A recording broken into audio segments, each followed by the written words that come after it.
campaigning, you envision yourself in the Oval Office, and you said, not really, but I think it's a possibility. So that begs the question about your path and when you will give an honest answer about perhaps your third-party plans going forward. Are you in this regardless of the outcome to your right here on this stage? Well, unlike others, maybe they sit around and daydream about being in the White House. I just don't sit around daydreaming about it. But I'm in a race. I'm in a good race. You talk about electability. Why don't we take on the first three states and take everybody 30 years and under? I'm doing pretty darn well. I'm winning that vote. But what about if you compare my name to Obama? I do quite well, if not better, than the rest. So to say that there has only been three races and talk about not being electable, I think is a bit of a stretch. Matter of fact, the delegates haven't even been appointed in Iowa yet. And quite frankly, we have a pretty good chance of getting a good sum of those because of the organization. We only had a straw vote. I mean, this argument on who won, it was a straw vote. I mean, the delegates is what counts. So, but I do want to address the earlier discussion that you had about 1997. I had been out of the Congress for 12 years, and I went back in 96 and arrived there in 97. It was chaotic, let me tell you. It was a mess, and it was a mess for 12 years. And Newt had a big job on his hand, but he really had to attack the conservatives, and he did it boldly. And quite frankly, I think the reason he didn't not run for speaker, 2 years later, he didn't have the votes. That was what the problem was. So this idea that he voluntarily reneged and he was going to punish himself because we didn't do well in the election, that's just not the way it was. Let me come at it this way. If Newt Gingrich emerges from the GOP primary process as the nominee of the party, do you go your own way? Well, I've done a lot of that in my lifetime. I should be more specific. Will you run as a third-party candidate? I have no plans to do that, no intention. And when I've been pressed on it, they asked me why, and I said I don't want to. But I haven't been an absolutist. When I left Congress, I didn't have many plans on going back, but I did after 12 years. I went back to medicine. So, no, I don't have any plans to do that, no. Would you support a Newt Gingrich as nominee of the GOP? Well, he keeps hinting about attacking the Fed, and he talks about gold. Now, if I could just change him on foreign policy, we might be able to talk business. Speaker Gingrich, are folks owed anything for being under? Well, the government owes them a free market and a sound monetary system, but they didn't give it to them. They gave them a mess. They gave them a financial system that literally created this problem. And it was compounded. First, the line of credit to the Federal Reserve. It was excessive. Everybody now admits in Washington interest rates were kept too low too long. But not only that, in addition to that, it was an insult to injury because they kept interest rates especially low with Freddie Mac and Fannie Mae, and there was a line of credit there, and it was a guarantee. Matter of fact, I had introduced legislation 10 years before the bubble burst to eliminate that line of credit. But then the Community Reinvestment Act added more fuel to it, forcing banks to make loans that are risky loans. So the whole bubble was easily seen. The consequences were anticipated. It was all government manufactured. But the question is what do you do after you come upon a mess that the government and the politicians created? The best thing you can do is get out of the way because you want the prices to come down so that people will start buying them again. But politicians can't allow that to happen. Our policies in Washington still has been to try to stimulate houses and keep prices up.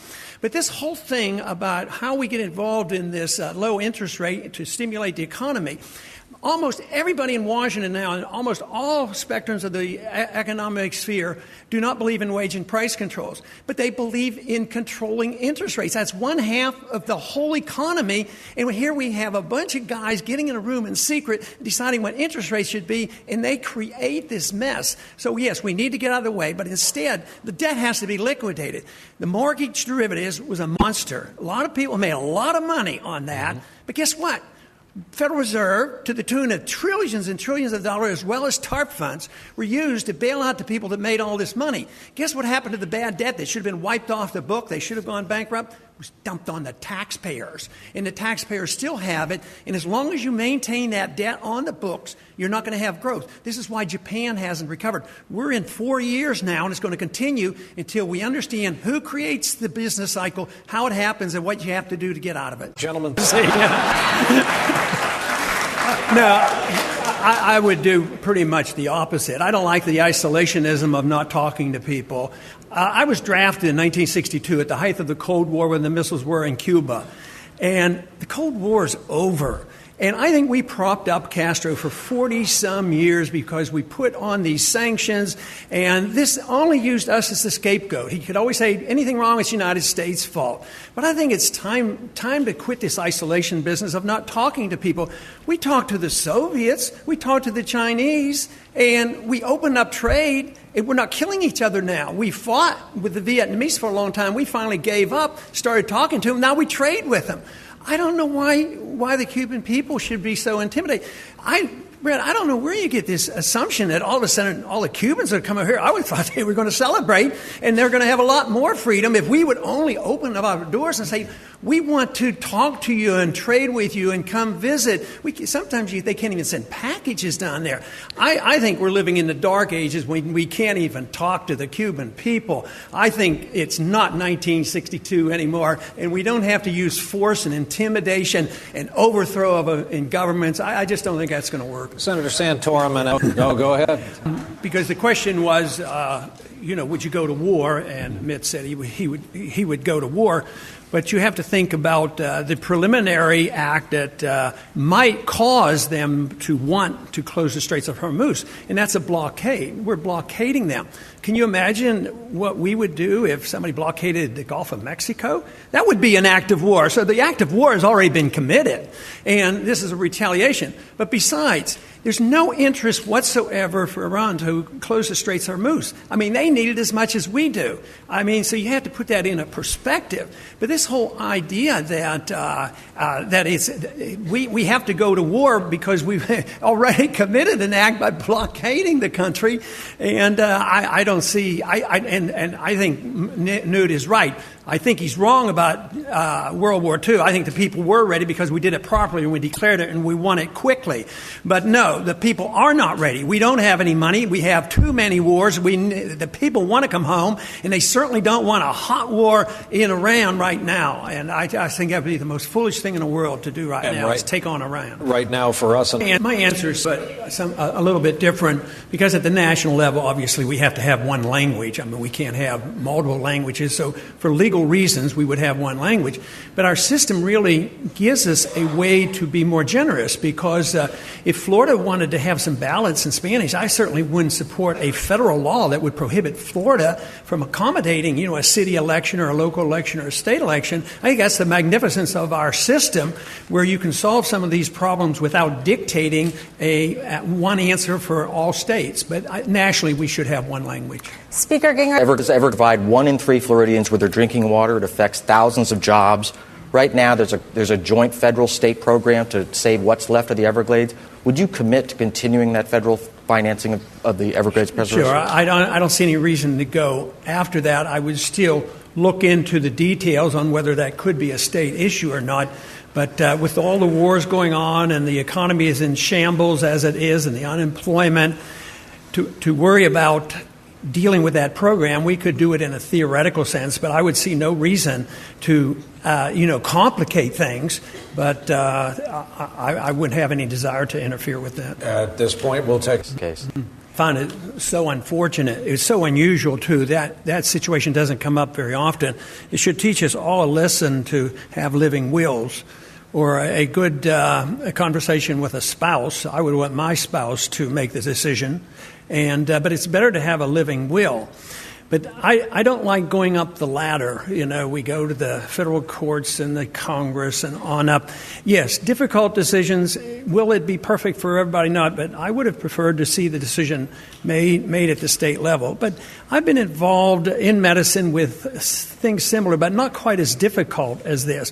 But usually we deferred to the family.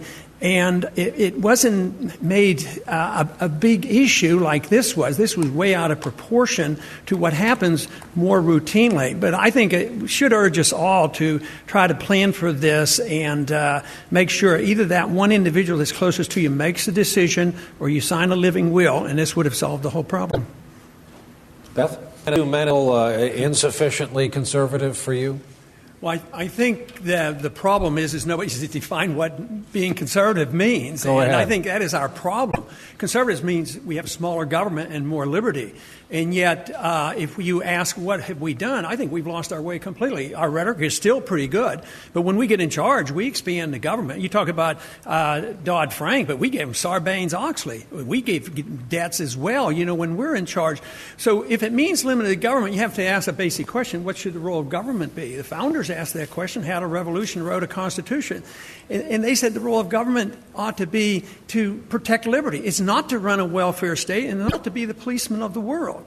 And so if you're going to conservative, how can you be conservative and cut food stamps, but you won't cut spending overseas? There's not a nickel or penny that anybody will cut on the conservative side overseas spending. And we don't have the money. They're willing to start more wars. So I say if you're conservative, you want small government across the board, especially in personal liberty. What's wrong with having the government out of our personal lives? So this is what we have to decide: what conservative means, what limited government means.